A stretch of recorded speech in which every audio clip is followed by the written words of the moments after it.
22 जनवरी को 500 साल बाद भगवान श्री राम अपने भव्य मंदिर में विराजमान होंगे, लेकिन इनके पहले की तस्वीर की अगर बात करी जाए, किस तरीके से वहां की तस्वीर थी। तमाम कार सेवकों ने अपनी जान दी।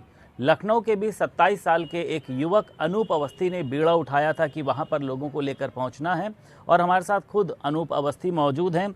अनूप जी, जब से आपने ये सुना कि 22 जनवरी को प्राण प्रतिष्ठा समारोह होना है, भावुक हैं आप?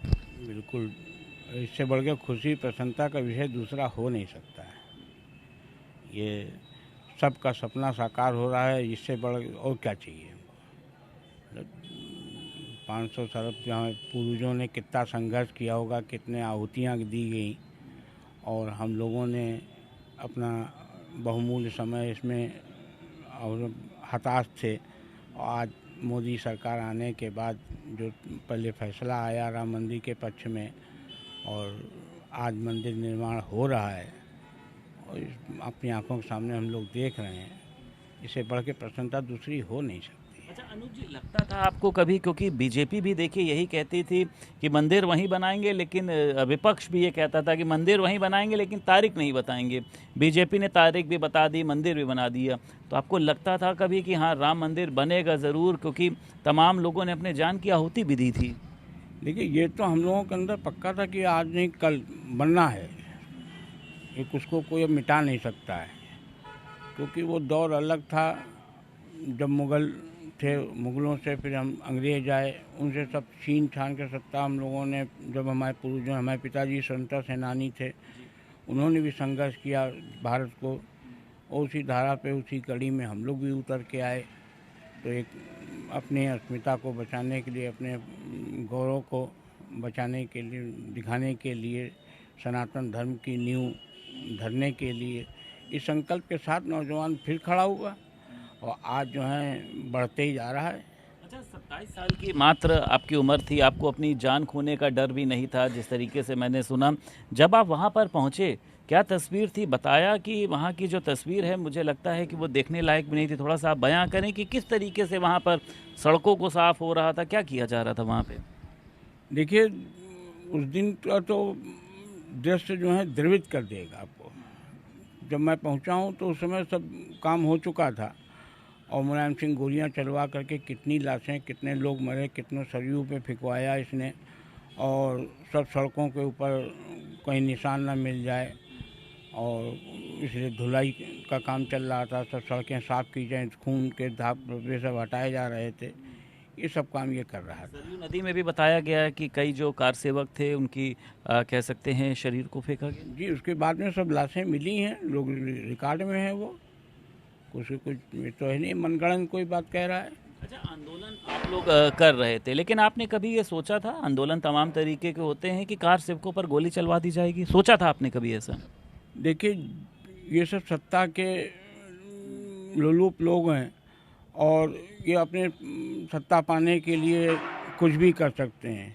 अब एक कर्नाटक में स्टालिन है, सनातन धर्म को समाप्त करने की बात कर रहा है। कोई लॉजिक है उसका? सिर्फ मुस्लिम वोट के लिए। और कब तक तुम रहोगे, उसके परिणाम क्या होंगे? हम तो जानते हैं कि हम तुमको भी मिटा देंगे। स्वामी प्रसाद मौर्य भी बहुत बयानबाजी करते हैं धर्म को लेकर, भगवान को लेकर, सनातन को लेकर। देखिए, ये सब इनकी रोजी रोटी के अंश हैं। ये अपनी दुकान खोले हैं, और इनको अगर ये सब ना करें तो ये अपने चल नहीं पाएंगे। ये इनकी मजबूरी है हमको गाली देना। ये हमको जितना गाली देंगे तभी उनकी दुकान चलेगी, और वो एक सीमा में बंधा हुआ गाहक है उनका।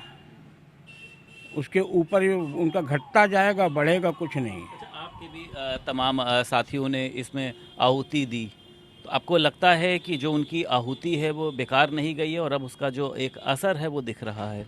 बिल्कुल, उसका जो उनकी आहुति है उसी का परिणाम है। केंद्र सरकार, प्रदेश में योगी सरकार, उनकी आहुति खाली थोड़ी गई है, और निरंतर बढ़ रहे हैं। राम जन्मभूमि कृष्ण हो चुका है उद्धार, कृष्ण जन्मभूमि की और ज्ञानव्यापी और कुतुब मीनार, ये सब जितने भी हैं हमारे, जिसके ऊपर इन्होंने हमको दबा रखा है, उस समय हमारे पूर्वजों को रौंद करके इन्होंने ज़बरदस्ती सर धड़ से अलग वाली प्रक्रिया का करते आए। क्या क्या क्या जज्बा था आपके अंदर अनूप जी, क्योंकि 27 साल की उम्र मुझे लगता है बहुत ही कम होती है, लेकिन आपके अंदर एक जो राम मंदिर को लेकर जो जज्बा था, कहाँ से आया इतना जज्बा? कहाँ से आपको लगा कि मुझे वहाँ पे आंदोलन में शामिल होना चाहिए?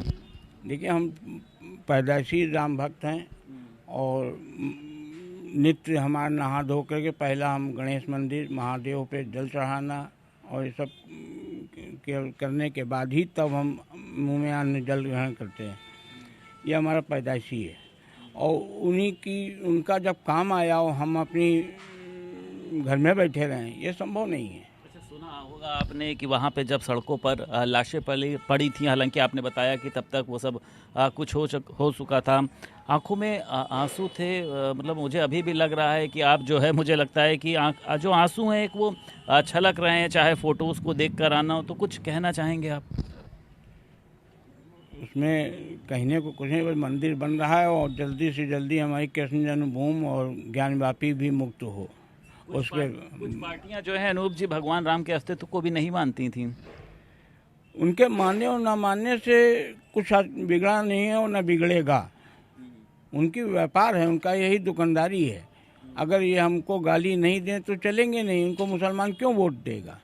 मुसलमान तभी जो हमको गाली देंगे तो उनको कुछ मुसलमान वोट, लेकिन ये नहीं जानते हैं कि हम उसके बाद समाप्त हो जाएंगे। तो मुसलमान भी बताते हैं कि बीजेपी के साथ आ गया है, भारी संख्या में वोट करता है बीजेपी को। देखिए, न मुसलमान ने कभी वोट दिया है, ये सब छलियाँ हैं, ये नासूर हैं भारत की धरती के ऊपर। इनको जब जब हम लोगों ने पाला है तब तब इन्होंने हमको डसा है। अच्छा, एक बात और कही जा रही है अनूप जी की प्राण प्रतिष्ठा समारोह में तमाम कार सेवकों के परिजनों को भी बुलाया जा रहा है, तमाम पूंजीपतियों को भी बुलाया जा रहा है, लेकिन कुछ लोग ऐसे हैं जिनको अभी बुलाया नहीं जा रहा है। उनके अंदर भी एक दर्द है कि बुलाया जाना चाहिए, सम्मान होना चाहिए। ये सम्मान तो हम चाहेंगे कि सब प्रत्येक समय के कार सेवक प्रत्येक नौजवान का होना चाहिए।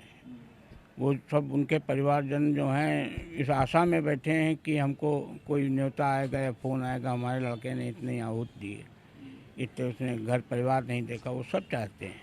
बताया जा रहा है कि टाटा को बुलाया जा रहा है, बिरला को बुलाया जा रहा है, अंबानी को बुलाया जा रहा है, तो लग रहा है उनकी लिस्ट से जो है वो असल जिन्होंने आहुति दी थी कार सेवक वो छूट रहे हैं। नहीं, वो बुलाना चाहिए उनको भी, लेकिन जो है इनको छोड़ा भी ना जाए। इनको प्राथमिकता पहले इनकी है, बाद में वो सब है।